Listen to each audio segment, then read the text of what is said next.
Y Antonio Castro Vigaray también ha querido participar en nuestro programa Otra Mirada de 10 Televisión Andújar y de Ser Andújar. Él fue trabajador también, Antonio, de la fábrica de uranio.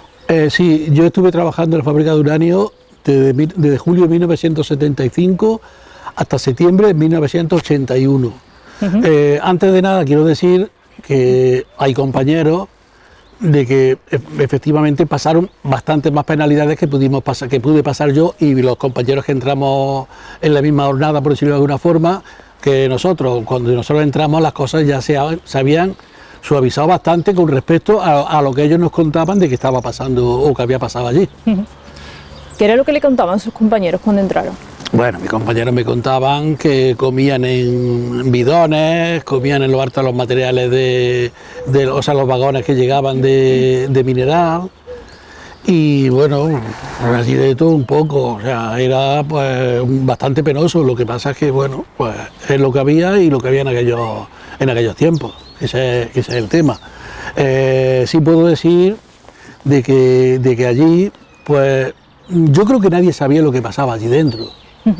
Creo, y pongo mi razón. Allí había una serie de viviendas. La más cerca de la fábrica era la que tenía el director. El director vivía pues allí con su familia, y su familia tenía, no sé si eran 5 o 6 hijos, o sea que supongo yo que él no sabría lo que verdaderamente ocurría allí dentro cuando permitía vivir allí a él, o sea, a su familia y a él. Y tanto como el director, como luego después había pues otra serie de casitas adosadas, que era donde vivían los mandos, por decirlo de alguna forma, su director, jefe de producción, y aparte de eso había unos bloques de unos cuantos pisos que era donde vivían los capataces. Los capataces eran, digamos, los jefes de turno. Entonces, bueno, por eso digo que allí yo creo que nadie sabía lo que verdaderamente había dentro. Muchos de mis compañeros le achacan aquello las condiciones de trabajo, el polvo. Yo las condiciones de trabajo no las voy ahora a valorar. Allí lo que verdaderamente habría que valorar era lo que estábamos tragando. Pero no a nivel de polvo, sino a nivel de radiaciones. Nosotros sí nos daban unos dosímetros, nos lo ponían en el pecho, periódicamente nos quitaban esos dosímetros, nos daban otros, se los llevaban a Madrid, pero ¿quién sabía interpretar aquello? O sea que entonces la verdad es que la fábrica de uranio en Andújar creo que fue un verdadero caos en ese sentido, porque nadie era capaz de explicar lo que pasaba. Sé que cuando llegamos allí, antes de empezar a trabajar, nos hicieron firmar como aquello era una cosa confidencial.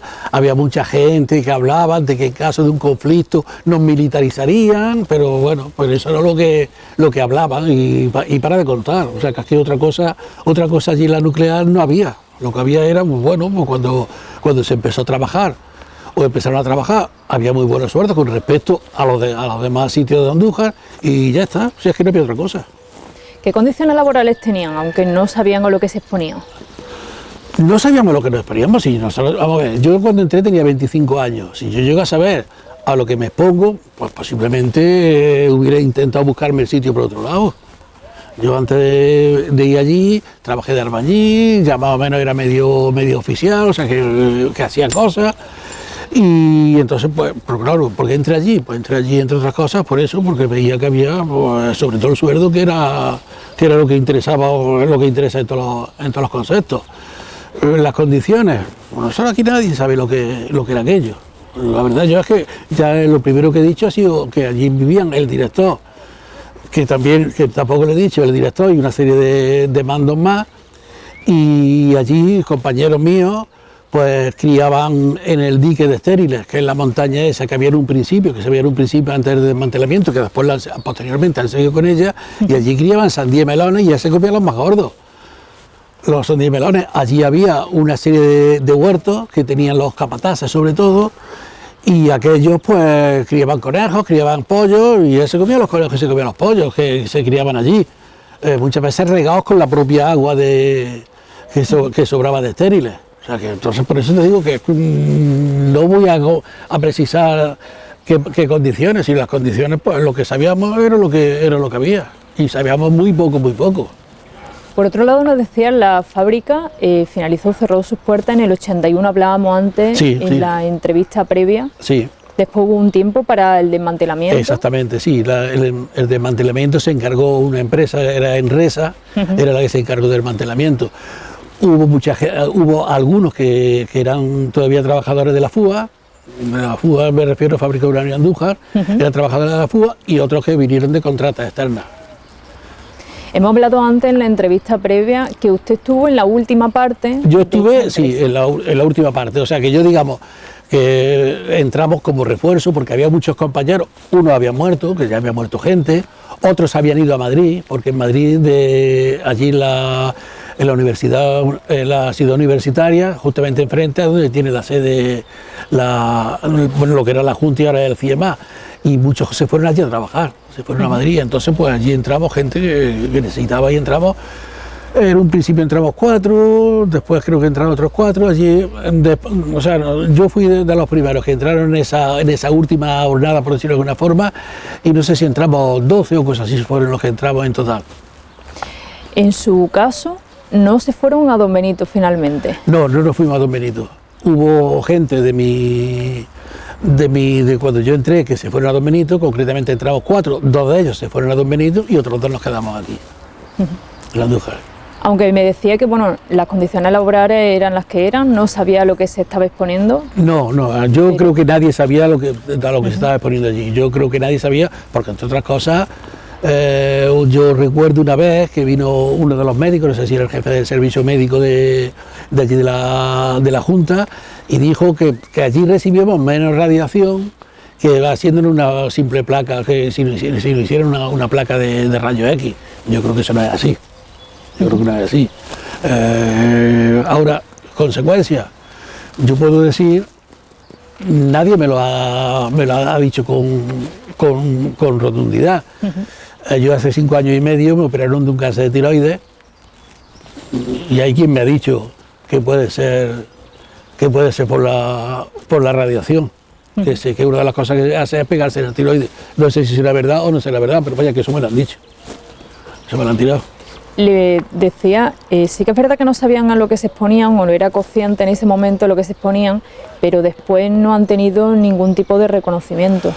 Ya he dicho que de la Junta, de lo que es la Junta en sí, de los últimos reconocimientos que yo tuve, lo recibí en marzo de 1981. Ya después no nos han hecho absolutamente nada. La asociación empezó a moverse y nos hicieron un premio de reconocimiento aquí en Andújar, que vinieron médicos de Córdoba. Nos hicieron aquí una serie de pruebas. No recuerdo si tuvimos que ir a Córdoba también, supongo que sí iríamos algo a Córdoba. Después, como ya me salí de la asociación, en el 2006, yo fui el que lo encabecé con una serie de compañeros que tampoco estaban en la asociación, y le escribimos una carta a la consejera de salud en aquel entonces, que creo que era María Jesús Montero, y le dije que éramos de la Junta de Energía Nuclear, pero que por diversas razones no pertenecíamos a la asociación y queríamos que nos pasaran reconocimiento. Y entonces efectivamente nos pasaron reconocimiento en Granada. En mi casa tengo la documentación, no me la quería traer, pero vaya que si queréis la documentación que me dieron os la puedo facilitar si os hace falta. Y eso ha sido lo último que no han hecho. No han hecho nada, absolutamente nada más. Porque además no solo se exponían ustedes, sino también se exponían los familiares y los hijos. Pues, vamos a ver, yo era uno de los que normalmente, salvo muy raras excepciones, cuando terminaba de trabajar me duchaba allí, porque allí nos facilitaban, tenemos taquillas, tenemos vestuarios de allí, que eso sí, empezaron, cuando yo fui ya nos lo daban a todos. Teníamos ducha y normalmente me iba duchado a mi casa, pero claro, la ropa de casa la tenía metida en una taquilla y con esa ropa me volvía a ir a mi casa de nuevo, o sea que los coches los teníamos ya aparcados, o sea que bueno, que sí, que no lo sé exactamente si vendría algo o no vendría, pero allí estábamos, a mí nadie me llegaba, y cuando yo terminaba de trabajar me ponía mi ropa y llegaba con un cortador de eso y me decía a ver si llevaba radiación o no, a mí nadie me decía nada, o sea que... En estos años se cumple, Antonio, 40 años. Se va a cumplir 40 años, efectivamente. ¿Cómo recuerda esa época ahora? Bueno, pues una época más. ¿Qué quieres que te diga? Que allí pues, íbamos a trabajar, teníamos unos turnos un poquillo farragosos, porque era mes entero de noche, mes entero de tarde y mes entero de mañana, que tirarse un mes, yo no sé si habéis trabajado alguna vez de noche, pero tirarse un mes entero de noche tenía mala uva. Lo que pasa es que, bueno, pues yo me lo pasaba bien, mi mujer estaba trabajando, ella se iba por la mañana a trabajar y yo me quedaba acostado y ya está. O sea que yo por eso no tuve mucho problema. ¿Cómo era aquello? ¿Cómo lo recuerdo? Pues teniendo entre 25 y 30 años, que es lo que tuve mientras estuve allí, pues la verdad es que bien, para que voy a decir otra cosa, bien. ¿Cuáles fueron esos primeros días? ¿Cómo comenzó allí a trabajar? ¿Cómo entró? Vamos a ver, yo empecé a trabajar porque allí me enteré, entre otras cosas, lo digo ahora porque tampoco tengo por qué ocultarlo, allí tenía yo un tío que era capataz, me dijeron que iba a haber un proceso y yo pues me presenté a un examen. Me presenté a un examen que yo no tengo estudios, yo solamente hice hasta graduado escolar, pero vaya que graduado escolar lo hice después de estar en la Junta. Y yo recuerdo que había un compañero que sí tenía bachiller superior, que era más o menos, y decía, macho, que aquí no ando, que pasa que vamos a ir a trabajar a la central nuclear de Zurita, eso como se llame. Y allí lo que nos dieron fue una barra impresionante de 6 metros, una barra de hierro, con el fin de meter el mineral, porque llegaba, bueno, el proceso, no sé si lo sabéis, lo que era. Allí llegaban los vagones, que normalmente venían de Cardeña, y no sé si venía también de parte de Badajoz, creo que también venía algo. Y llegaban, lo descargaban, venían los vagones, se descargaban, había se hacía una montaña de material, con una pala lo llevaban pues a una trituradora. En esa trituradora, cuando había que pasar el material, sí o sí, porque claro, en verano no había problema ninguno, porque en verano venía seco, estaba todo seco, era cuando más polvo había, en verano, y llegaba y te echaban allí el mineral y tú lo único que tenías que hacer era, pues bueno, irlo desatrancando si había algunas piedras gordas que no lo dejaban pasar. En invierno sí era muy penoso, porque en invierno venía húmedo, venía mojado, y entonces había que quitarlo de allí. Eso iba a un foso, y en el foso ahí estaba la trituradora, y algunas veces pues tenías que bajar la trituradora, y allí verdaderamente, allí sí se penaba, porque allí había muchísimo polvo. Había compañeros que han muerto de silicosis, que no sé si habrá muerto y habrá tenido algo que ver la radiación, pero había mucha gente que ha muerto de silicosis allí. Y después de esto, pues llegaba, allí se hacía un triturado de un grosor más o menos, y desde allí pasaba unos hilos, que esos hilos que yo sí creo que tú a lo mejor no los recuerdas, pero tú sí lo recordarás, los hilos aquellos que había. Bueno, pues en aquellos hilos era donde bajaba el material, y desde allí pues iba a otra serie de molinos, y al final lo que se hacía era lima. Desde allí pues ya iba a otro sitio, un secadero, era un bombo muy grande que aquello daba vueltas con calor, y desde allí pues salía ya seco. Desde ahí iba a un tanque muy grande que había, y en ese tanque muy grande lo que había era pues de continuo dando vueltas, y ya pasaba a unos tanques que le llamaban tanques de lisiviación, que aquello se componía, era el barro, el agua, en la tierra que ya echa agua, y allí le metían vapor y le metían ácido.